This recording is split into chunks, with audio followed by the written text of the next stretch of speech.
Rated Teen.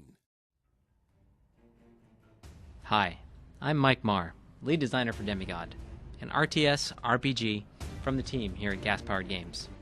We've given some technology demonstrations in the past, but today we wanted to put something different together for people who are just now seeing Demigod for the first time. In this game, you control one of 8 different demigods. In this case, I've chosen the Rook. He's the guy you'll see on the cover of the game.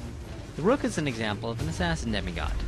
Even though there are buildings and reinforcements scattered through the arena, as an assassin character, I don't directly control any of that. They're just obstacles or objectives towards my goal. The other type of demigod is the General. The General will allow you to create a personal army and plays a lot more like an RTS. My controls are the mouse and the mouse buttons. I can right-click on the ground to move, right-click on a target to attack, and when I activate special abilities, I left-click to choose a target. I can play with the hotkeys, but for purposes of this demo, I'll be using the in-game UI to issue commands. On the bottom here you can see my health in orange and my mana in blue. Up here is a mini-map that keeps track of the game at a glance. And this over here lets me see the status of primary objectives for this game mode.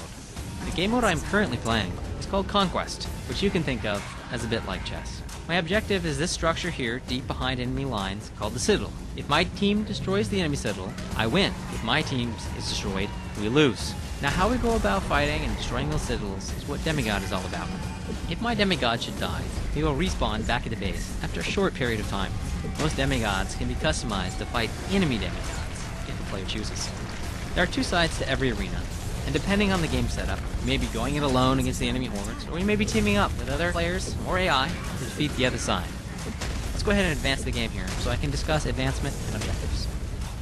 So here I am, about 15 minutes into the game, and through the course of fighting and capturing objectives, I've gained several levels and some skill points that I can use to customize my demigod, just like you would in an RPG.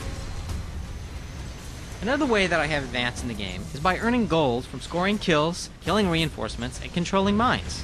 I can spend that gold at shops to purchase equipment for my character, again, just like you would in an RPG.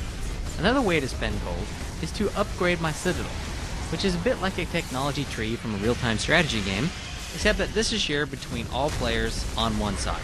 For this game, I decided to invest in my team's Citadel. You can see that there are several more types of reinforcements now. This structure here is called a portal. Portals are the source of new units that enter the arena. These units are called reinforcements. I don't control these little guys, but they always move in regular paths toward the enemy and try their best to knock down enemy defenses and kill enemy reinforcements. And they are a great source of experience and gold. Some of the objectives are capturable, like this portal here. You can see the flag that controls it right here. To capture it, just stand near the flag unopposed for a short time. Some of these portals will change hands many times during a battle, and especially late in the game, they can mean the difference between victory and defeat. This object is a Tower of Darkness, which is one of the many different kinds of static defenses that protect the enemy citadel. I usually need to knock down a lot of defenses like this to pave a way for my reinforcements. Some demigods, like the Rook I'm playing here, can be specialized to be anti-defense specialists. Let's go ahead and advance the game a little here and see how this plays out. Here I am about 30 minutes into the game. For this game, I focused on the Rook's skills related to anti-structure, and my opponent appears to have chosen anti-reinforcement. Although I have cleared a few paths towards the enemy citadel, he is keeping my troops at bay and racking up a lot of experience in the process. Now, I've bought a few pieces of defensive equipment with my gold, but I've chosen to spend quite a bit of it on my citadel upgrades. As a result, my defensive towers hit a lot harder, my reinforcements are tougher, and there are more types of reinforcements, like priests and angels, coming through my portals. The enemy demigod is a few levels higher than I am, and as a result, he's hitting pretty hard, and I'm having to rely on my reinforcements to really overwhelm him here. Now currently, I'm working to keep my opponent at bay while protecting my own reinforcements. At this point, I have made several pushes into the enemy base, but each time I've been repulsed. Haha, there we've got it. Now, where do we go from here?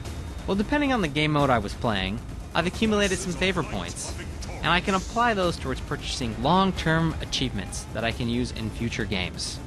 If I was playing the persistent online tournament called the Pantheon, I would have also contributed points to the team I was fighting for. In addition to the Pantheon, there is also a tournament in single player that let me play one demigod all the way through a series of battles to try and win Final Ascension and become a god. So So this has been a quick look at the basics of Demigod. I hope this explains what you'll be seeing in the coming months. We here at Gas Powered Games are very proud of Demigod, and I hope this has piqued your interest enough to check it out when the game releases next month. Thanks for listening.